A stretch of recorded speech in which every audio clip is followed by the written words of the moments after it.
Hey, what's up guys, and welcome back to the channel. Super pumped. My name's JC, founder, CEO of Hite Digital. I think we're in the top 500 right now, fastest growing marketing companies in the US, guys. Today, I wanted to call out the coaches.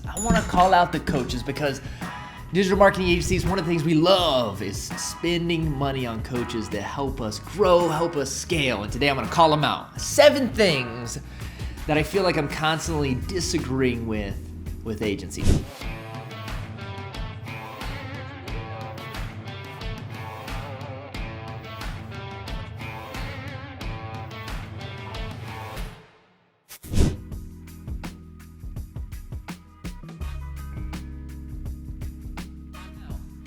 This is, I exited one of the fastest growing agencies in the US. We had about 350 full-time team members, 1,500 clients. We've grown Hite in just 3 years to 80 plus team members with no debt, tons of awesome stuff, right? And so speaking with a little bit of experience, but take everything I say with a grain of salt, right? Do your own research. Of course, with everybody, it's a little different, right? So what are some of the things that I think coaches are being a little exaggerative on? Number one, the one call close. Guys, I've been hearing this over and over again. Coaches get you hyped up. I'm gonna teach you how to close a client in just one call. I wanna teach you how to just lay it down and use your words to trick them in to buying with you. Because the reality is, guys, it's kind of like dating.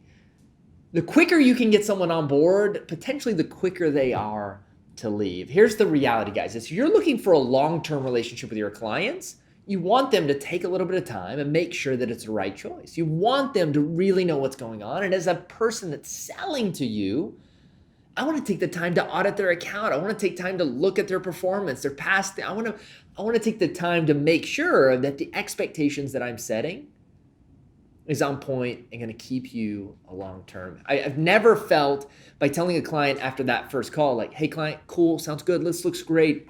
I'm gonna go back, I'm gonna audit everything. I wanna see what's going on with your account. You gave me access. And then on the next call, I'm gonna give you a really precise plan.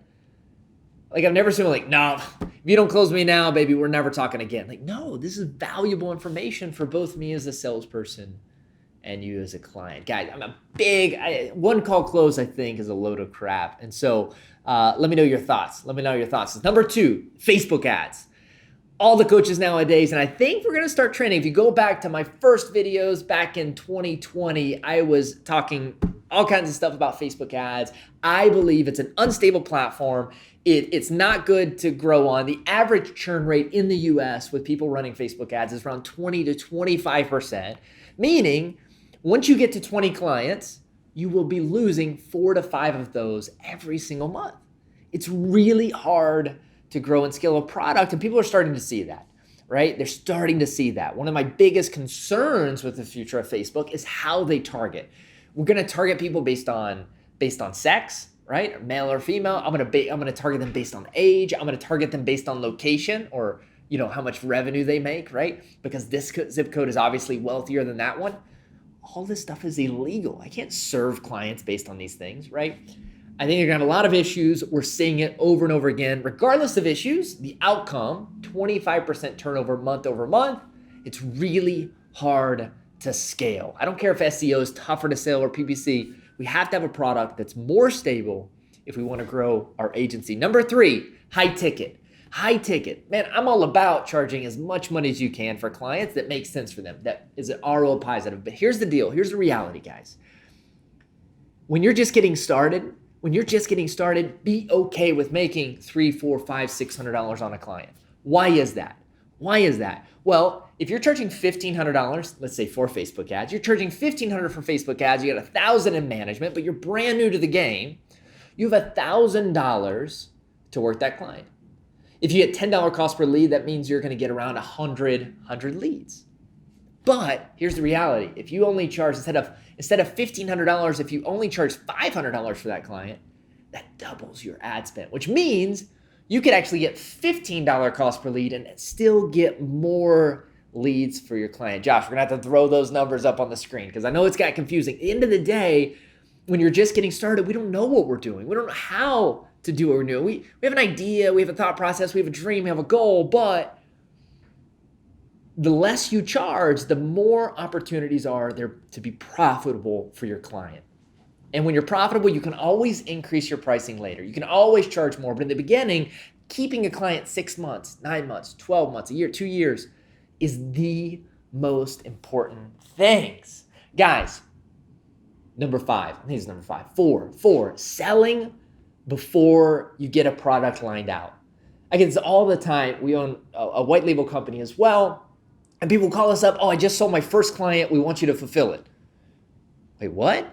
Like, what expectations did you set? Like, what products did you sell? Like, what? There's so many questions here. Guys, if you're new to product, if you're new to the agency world, get your fulfillment company lined up. Get their opinions, get their thoughts. Whoever you're going to use, make sure you're aligned with them on what you're selling, right? It doesn't make any sense. Like, would you ever, like, I'm going to hire, I don't know, someone to go build me a house and I'm going to pay them a ton of money before I see the example. I mean, like, I don't know, that's a terrible example, but come on, guys, talk to your fulfillment company, get that lined out before you're selling, because they may be telling you, dude, that's not possible. Like, I don't think I can hit that mark, right?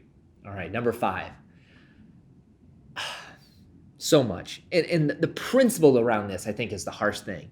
But a lot of times people, grow your agency with VAs. Grow it with VAs. All right. If you look at the top largest agency in the world, guys, none of them are using VAs. There's a reason behind this. Number 1, anytime you're going to by calling someone a VA, that just does a really negative, mental game around it. It's like literally, oh man, I saw this post the other day. They were like, oh dude, I just hired someone for $2 an hour. Like, how have we become a society that's so proud to give someone the least amount of money possible?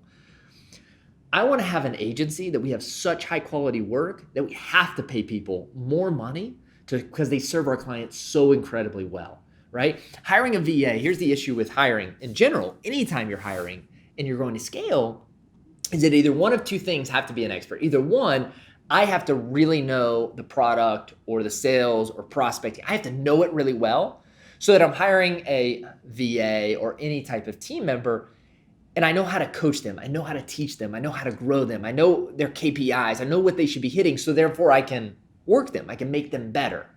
Or I need to be hiring an expert and they got to be able to prove to me that they're an expert. Not by showing me a picture of some random ad copy they did or like some random results that are perfectly sought out in the exact time frame that made the biggest ROI. Like, you need to know that these guys can do what they're doing, right? You see someone that's guaranteeing leads, but they have one team member, right? And they have all kinds of availability. Like, there's a red flag here. If they can guarantee leads, if they can guarantee work, but they have one employee and they have 10 clients, there's something off, right? 1, get out of the mindset of VA. Find team members. 2, make sure that when you do hire people, you're hiring people that you feel really, really confident can deliver the results. Number 6, guys, this is controversial, and I want to be very careful with how I say it, but niching down. If your sole tactic in terms of gaining clients is cold outreach, then yeah, you got to niche that stuff down, right? You can't be cold emailing with something so broad, right? You have to niche it down into a specific niche. If you're cold outreach, but cold outreach, 1, is a very low percentage of conversion, and the churn rate on cold outreach is much, much higher. Here's what my suggestion is. If you get into your chambers, if you're going to the Lowe's, if you've watched my video on the Lowe's strategy of getting clients, if you're doing these strategies where you're in your community, you're using your network, there is no need to niche down. There's no need to ditch down. Oh, but JC, from a product standpoint, it's so much easier if I'm serving all the same client. That's crap. It's not true, all right? I'm gonna give you an example from a product standpoint. If I have a plumber in New York City and a plumber in Dallas, Texas, and a plumber in Miami, all of the ads, the visuals, how we attract the type of people in those ads, the colors, they're all different. 100% different, because the type of people you attract in Miami, that you're targeting Miami, the type of people in Texas, and the type of people in New York, the type of people in San Francisco are different human beings. You switch that around. If I've got an HVAC client and a plumber client, a roofing client, all in Houston, that's all the same exact target market. It's probably the same colors. Probably every single one of those in Houston, I've got stars and stripes in every one of them, right? Like, how we target how we target is more demographically related than it is industry specific in a lot of ways. But regardless, there's so many reasons not to niche down. Again, I'm not the smartest guy in the world. I like to look at the biggest agencies in the world. If you look at the top 100 in the US, none of them are niched. None of them are niched down. It's got to be a red flag. You also got to look at the stability. If you're in a single niche and that niche get disrupted, you're gone. Like, look at all the agencies in 2020 that were focused on gyms. How many of them survived without firing in their team or without like completely downgrading their lifestyle? It gets really tough. The real estate industry, right now it's booming, but in 5 years, who knows what's going to happen? 3 years, we don't know when that bubble's going to pop. Boom, all of a sudden you're out of business. How can we diversify our portfolio and focus more on relationships and connections than we do a cold outreach? Niching down is tough. Guys, the last thing I want to say is that this is not easy. And so many coaches will sell you on this idea of, hey, give me 30,000, give me 15,000, whatever their program is. And in 90 days, we're going to hit, and normally it's a false reality. It's like, we're going to get you to 10K in revenue, not profits, revenue, right? Guys, building an agency is not easy. I was in one of my favorite groups, Go High Level the other day, and you look at that, there's like thousands and thousands of people. I would bet that 99% of the people in that group have 5 clients or less. 99%. That would be my guess. People think it's easy, and in a lot of ways it is, but it's a lot of hard work. It's a lot of demand. It's a lot of dedication. It's a lot of learning, right? Learn the product, learning your trade. It's not easy. So if you do get to start your agency, if you're in that time where you're growing, you're scaling, you're thinking about it, maybe you got 10, 20, 30 clients, just know, man, this is a fight. You're fighting for those clients because of 4,000, 10,000, who knows how many agencies there are in the world serving clients that want every single one of your clients, right? So love your thoughts, right? Controversial stuff, guys. Love your thoughts. Love your ideas. Which one do you disagree? Which one do you agree? Give me your thoughts below. Like, and make sure to subscribe if this is any value whatsoever. I look forward to hearing your opinion. If anything, ask me a question below. I'll make sure to get back to you. I hope you have an amazing, incredible day. Work hard, play hard, and I hope you have a blessed one.